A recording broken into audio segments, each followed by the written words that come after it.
So, I'm here with Mark Brady. You're doing a lot of work in Castleblaney, Carrickmacross and surrounding areas. Have you got anything interesting to tell us about what's happening in them areas?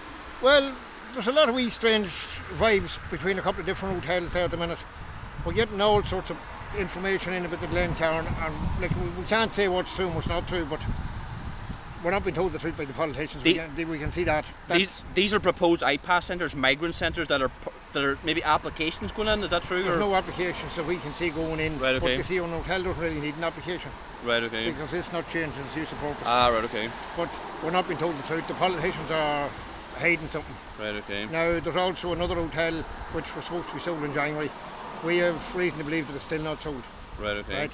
Well, I'm not going to comment any more on the name of it just at the minute, but I think the politicians watching this will know what I'm talking about. Right, okay. And so I've been lied to by them about it as well. Yeah, and there was a place there up in Ballybay where you're from. What happened there? It was an old, I can't remember now, but there was a place in Ballybay. Remember that we were going to call a protest? What happened to that? The nursing home. The nursing home, Yeah, the nursing home is still being used as a nursing home, but there's another part of it. It was the nuns' dormitory. There was Ukrainians there, but they have moved out. Right, okay. So they had applied for iPass on it, but when they heard rumours of the protest, well, no, not rumours, the protest was called, and they withdrew their application. Right. And we have also proof.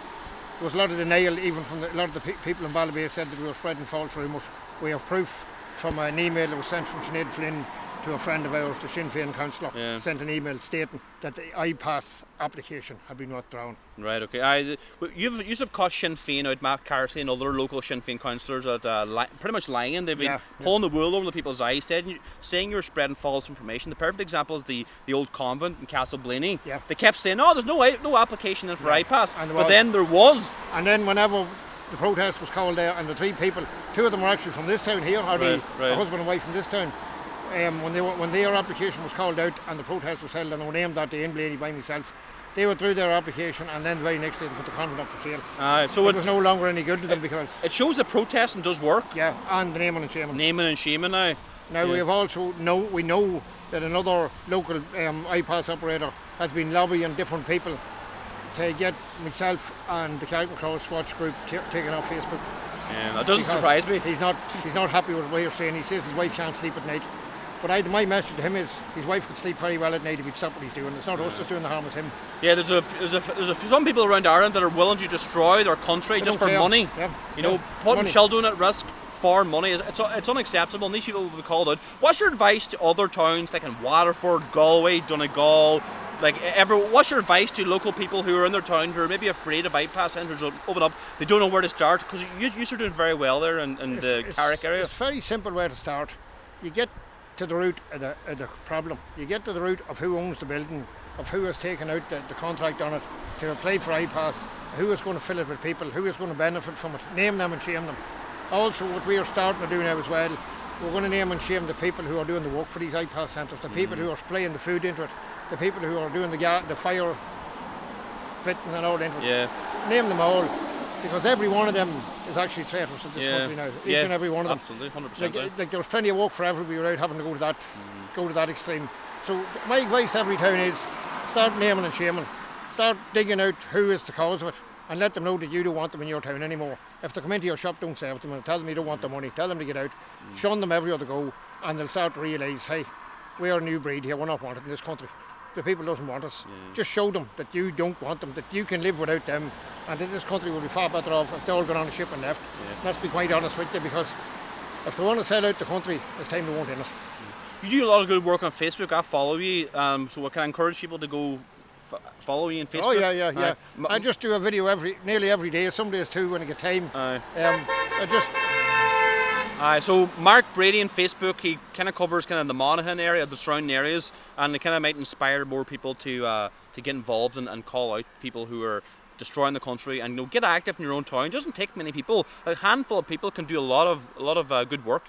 It's very simple. Just keep the pressure and keep getting people behind you, and keep awakening people.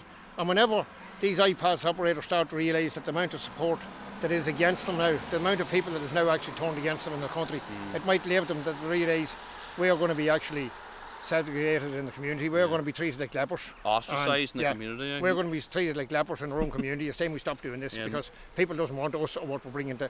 Like we are bringing misery to. And the funny part is what we're starting to see is Like the convent in Blaney? in Dundalk. Oh, Dundalk, right. Sorry, the orphanage in Dundalk. Right. Turns out that it's Monaghan people that's involved in it. A massive company, staff and daughters involved in it. They don't need the money. Yeah. They don't need that money. The nursing home, former nursing home in Kilcock in County Kildare, a couple from Fermanagh who also doesn't need the money. So that's the way it's working in every town. It's they're good, they won't shit on their own doorstep, but they're willing to shit on somebody else's and leave a damn big pile on it. Yeah, you know? Same in my town, Castlefin too. There's a construction fella, Finview Construction. He does quite well for himself in construction, but then he gets his night pass centre in the centre of Castlefin. Doesn't need the money, but willing to sell out his own town for money. But these people don't care about nobody because the money has ruined them. Like money is their god. We all needed just enough to do. Like that's all we need. Like at the end of the day, what can we take with us? What can we take with us? Like, and you know, like everyone wants money, but you don't need to get to ruin your country for money. Like what I can't understand, and I said it in the video I made yesterday, is these people know children and family of their own. Are they willing to spoil the country for their own children, for the next generation? Are they willing to leave their own families, not for to walk the streets? That's what they're doing. Mark, it's not just us that's going to suffer here, you know. No, you're 100% right. We must go, right? Thanks very much. We're in RD here. We just had a great protest. Right. Yeah, well done to the people of RD. Keep protesting now. So, oppose this invasion that's happening in Ireland. So subscribe, share these videos with all your friends and family. God bless us all. Aaron Gobra. My name is Niall McConnell. I'm the leader of Shield na HÉireann, Ireland's fastest growing Christian nationalist movement in the whole island of Ireland, and we need you to join our movement now. We are spearheading the campaign against the mass immigration invasion into Ireland. Scroll down below this video, click the link in the description or click the link in the bio to join as a member. You can join from anywhere in the world, Ireland, the UK, Canada, America, Australia, New Zealand, no matter where you are from, join as a member now. What do you get if you join as a member? You get this beautiful lapel badge, you get this Who We Are booklet, you get this framed proclamation, you get the Irish tricolour flag and much more. Scroll down below this video, click the link now, join as a member now. Ireland needs you. Join the fight back. Stop the mass immigration invasion now. God bless you all and God save Ireland.